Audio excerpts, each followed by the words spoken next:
नमस्कार। आइए आज सुनते हैं मुंशी प्रेमचंद जी की लिखी कहानी बेटी का धन। ग्रामीण परिवेश का सुंदर चित्रण और उस समय की भारत देश की परिस्थितियां कहानी को और भी रोचक बना देती हैं। बेतवा नदी दो ऊंचे कगारों के बीच इस तरह मुंह छुपाए हुए थी जैसे निर्मल हृदयों में साहस और उत्साह की मध्यम ज्योति छिपी रहती है। इसके एक कगार पर एक छोटा सा गांव बसा है जो अपने भग्न जातीय चिन्हों के लिए बहुत ही प्रसिद्ध है। जातीय गाथाओं और चिन्हों पर मिटने वाले लोग इस भावन स्थान पर बड़े प्रेम और श्रद्धा के साथ आते और गांव का बूढ़ा केवट सुक्खू चौधरी उन्हें उसकी परिक्रमा कराता और रानी के महल, राजा का दरबार और कुंवर की बैठक के मिटे हुए चिन्हों को दिखाता। वह एक लंबी सांस लेकर रुंधे हुए गले से कहता, महाशय, एक वो समय था कि केवटों को मछलियों के इनाम में अशर्फियां मिला करती थी। कहार महल में झाड़ू देते हुए अशर्फियां बटोर ले जाते थे। बेतवा नदी रोज चढ़कर महाराज के चरण छूने आती थी। यह प्रताप और यह तेज था, परंतु आज इसकी ये दशा है। इन सुंदर उक्तियों पर किसी का विश्वास जमाना चौधरी के वश की बात नहीं थी, पर सुनने वाले उसकी सहृदयता तथा अनुराग के जरूर कायल हो जाते थे। सुक्खू चौधरी उदार पुरुष थे, परंतु जितना बड़ा मुंह था उतना बड़ा ग्रास न था। 3 लड़के, 3 बहुएं और कई पोत्र पोत्रियां थीं। लड़की एक केवल एक गंगाजली थी जिसका अभी तक गोना नहीं हुआ था। चौधरी की यह सबसे पिछली संतान थी। स्त्री के मर जाने पर उसने इसको बकरी का दूध पिला पिलाकर पाला था। परिवार में खाने वाले तो इतने थे, पर खेती सिर्फ एक हल की होती थी। ज्यों-त्यों का निर्वाह हो जाता था, परंतु सुक्खू की वृद्धावस्था और पुरातत्व ज्ञान ने उसे गांव में वह मान और प्रतिष्ठा प्रदान कर रखी थी जिसे देखकर झगड़ू साहू भीतर ही भीतर जलते थे। सुक्खू जब गांव वालों के समक्ष हाकिमों से हाथ फेंक फेंक कर बातें करने लगता और खंडहरों को घुमा फिराकर दिखाने लगता, तो झगड़ू साहू, जो चपरासियों के धक्के खाने के डर से करीब नहीं पटकते थे, तड़प कर रह जाते थे। अतः वे सदा इस शुभ अवसर की प्रतीक्षा करते कब सुक्खू पर अपने धन द्वारा प्रभुत्व जमा सकें। इस गांव के जमींदार ठाकुर जीतन सिंह थे, जिनकी बेगार के मारे गांव वालों का नाको दम था।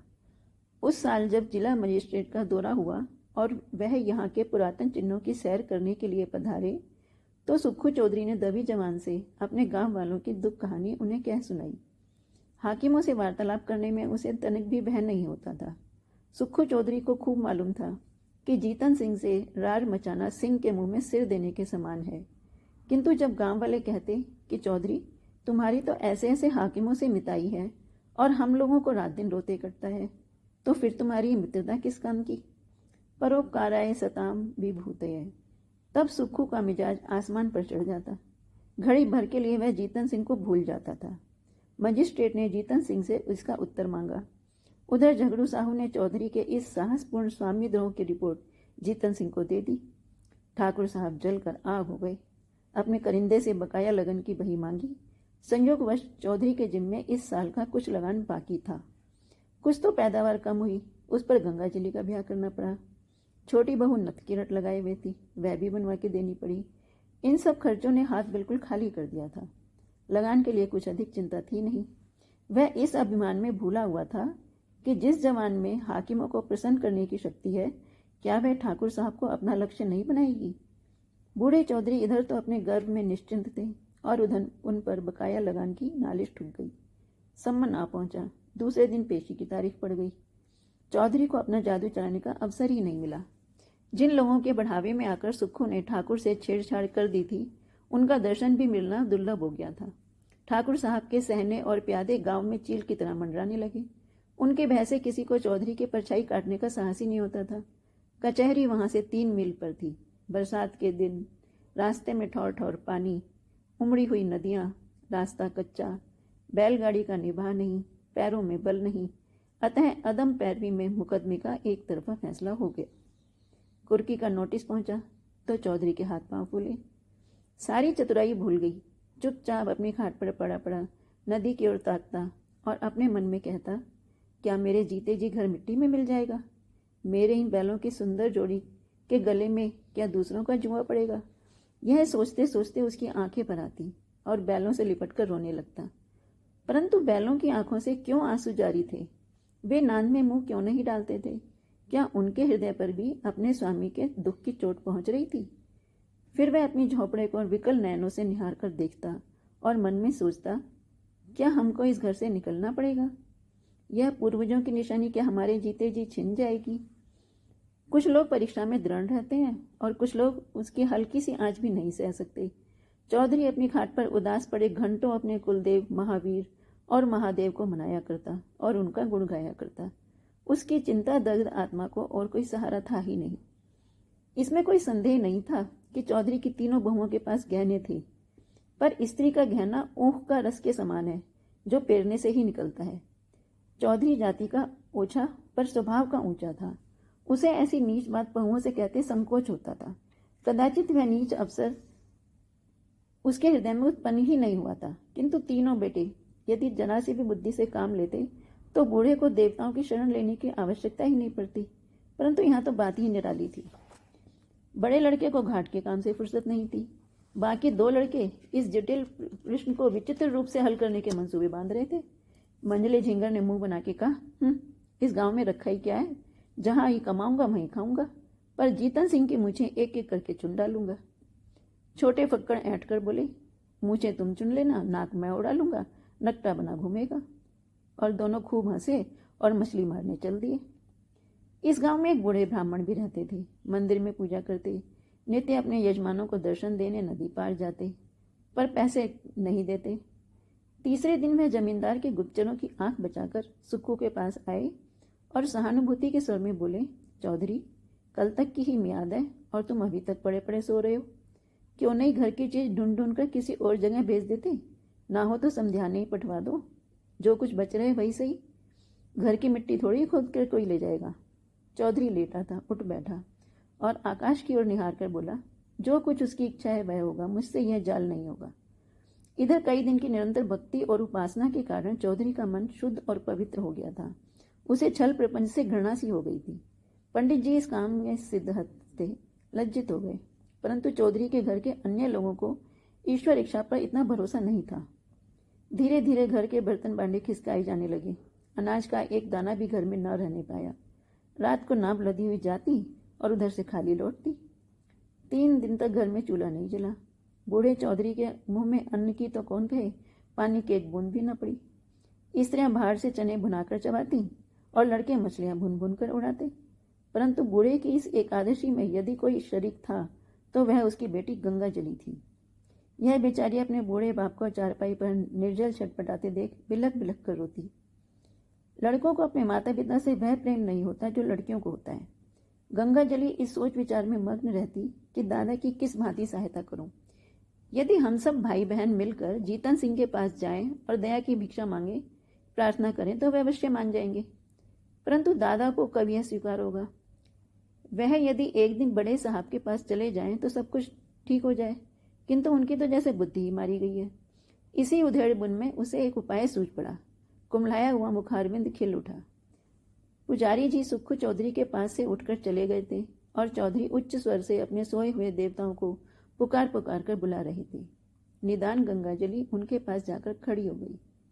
चौधरी ने उसे देखकर विस्मित स्वर में पूछा, क्यों बेटी, इतनी रात गई क्यों बाहर आई? गंगाजली ने कहा, बाहर आना तो भाग्य में लिखा है, घर में कैसे रहूं? सुक्खू ने जोर से हाँक लगाई, कहाँ गए तुम कृष्ण मुरारी, मेरे दुख हरो। गंगाजली खड़ी थी, बैठ गई और धीरे से बोली, भजन गाते तो आज 3 दिन हो गए। घर बचाने का भी कुछ उपाय सोचा है या इसे यूं ही मिट्टी में मिला दोगे? हम लोगों का क्या पेड़ तले रखोगे? चौधरी ने व्यथित स्वर में कहा, बेटी मुझे तो कोई उपाय सूझता नहीं, भगवान जो चाहेंगे होगा। वेग चलो गिरधर गोपाल, काहे विलंब करो। गंगाजली ने कहा, मैंने एक उपाय सोचा है, कहो तो कहूँ।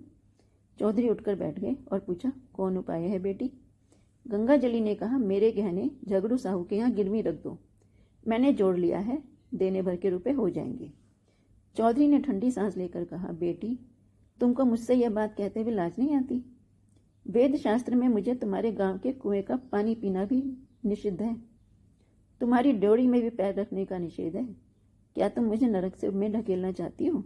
गंगाजली उत्तर के लिए पहले से ही तैयार थी। बोली, मैं अपने गहने तुम्हें थोड़ी दिए देती हूँ, इस समय लेकर काम चलाओ, चैत में छुड़ा लेना। चौधरी ने कड़क कर कहा, यह मुझसे नहीं होगा। गंगाजली उत्तेजित होकर बोली, तुमसे यह ना होगा तो मैं आप ही जाऊंगी, मुझसे घर की दुर्दशा नहीं देखी जाती।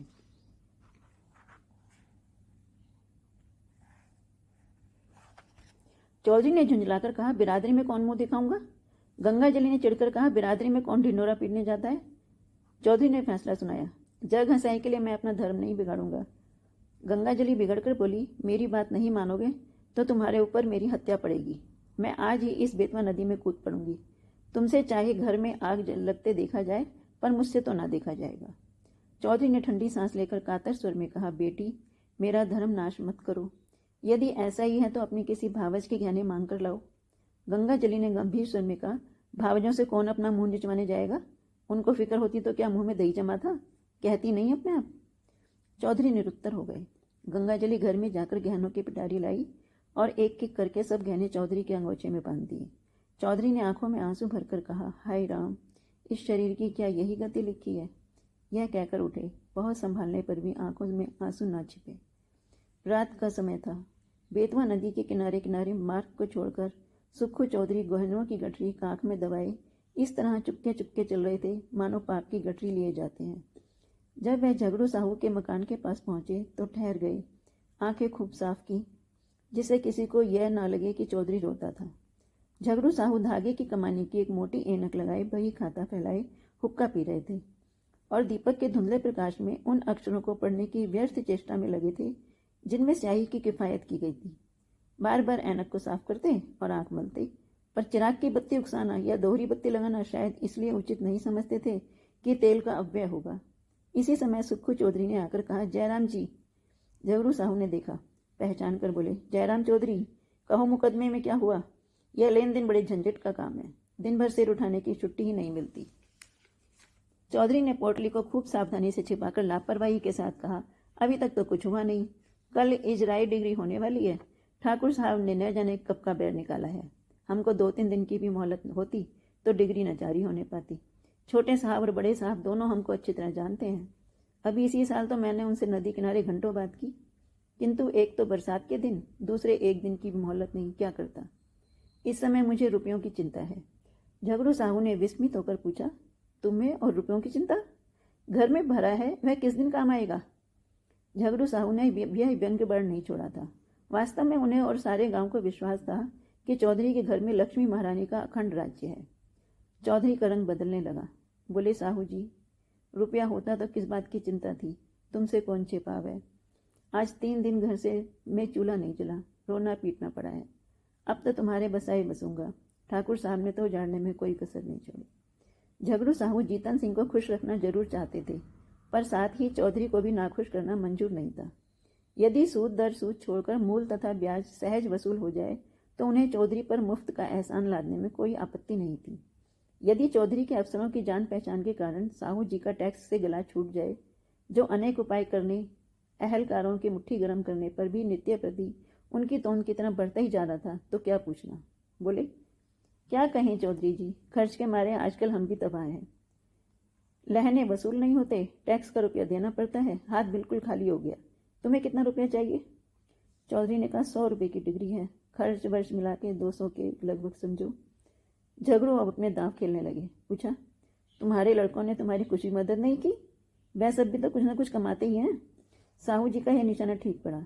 लड़कों ने लापरवाही से चौधरी के मन में जो कुत्सित भाव भरे थे वह सजीव हो गए। बोले, भाई, लड़के किसी काम के होते तो यह दिन क्यों देखना पड़ता? उन्हें तो अपने भोग विलास से मतलब, घर गृहस्थी का बोझ तो मेरे सिर पे है। मैं जैसे चाहूँ संभालूं, उनसे कुछ सरोकार नहीं। मरते दम भी गला नहीं छूटता, मरूंगा तो सब खाल में भूसा भरकर रख छोड़ेंगे। गृह कारज नाना जंजाल। झगड़ों ने तीसरा तीर मारा, क्या बहुओं से भी कुछ नहीं बन पड़ा? चौधरी ने उत्तर दिया, बहू बेटे सब अपनी अपनी मौज में मस्त है। मैं 3 दिन तक द्वार पर बिना अन्न जल के पड़ा रहा, किसी ने बात भी नहीं पूछी। कहाँ की सलाह, कहाँ की बातचीत।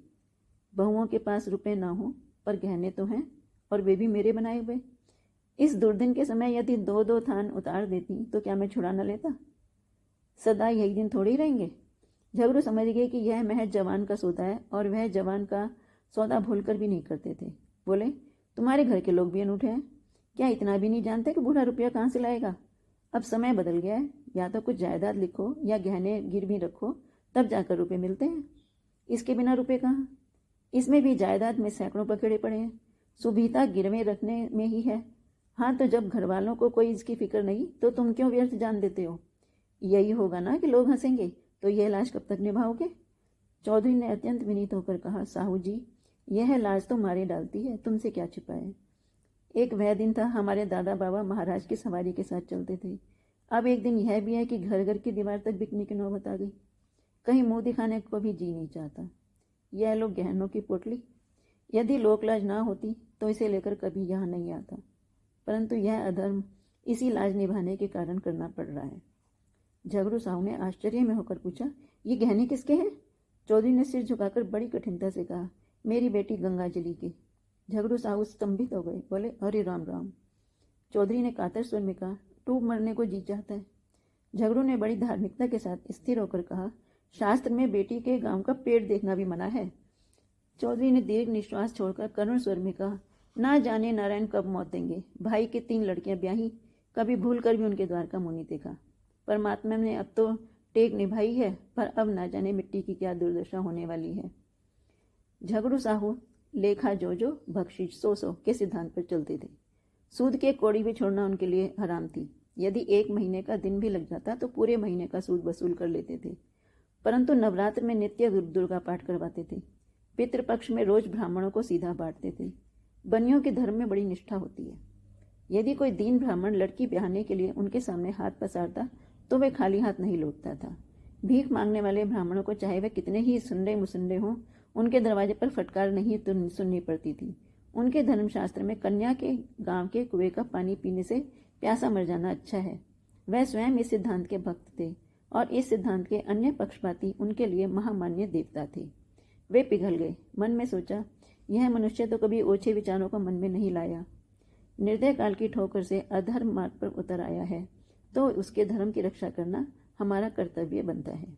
यह विचार मन में आते ही झगड़ू साहू गद्दी से मसनद के सहारे उठ बैठे और दृढ़ स्वर में बोले, वही परमात्मा जिसने अब तक तुम्हारी टेक निभाई है, अब भी निभाएंगे। लड़की के गहने लड़की को दे दो। लड़की जैसी तुम्हारी वैसी मेरी भी है। ये लो रुपये, आज काम चलाओ, जब हाथ में रुपये आए तो दे देना। चौधरी पर इस सहानुभूति का गहरा असर पड़ा। वह जोर जोर से रोने लगा। उसे अपने भावों की धुन में कृष्ण भगवान की मोहिनी मूर्ति सामने विराजमान दिखाई दी। वही झगड़ू जो सारे गांव में बदनाम था, जिसकी उसने खुद कई बार हाकिमों से शिकायत की थी, आज साक्षात देवता जान पड़ता था। रूंधे हुए कंठ से गदगद होकर बोला, झगड़ू, तुमने इस समय मेरी बात, मेरी लाज, मेरा धर्म, कहाँ तक कहूँ, मेरा सब कुछ रख लिया। मेरी डूबती नाव पार लगा दी।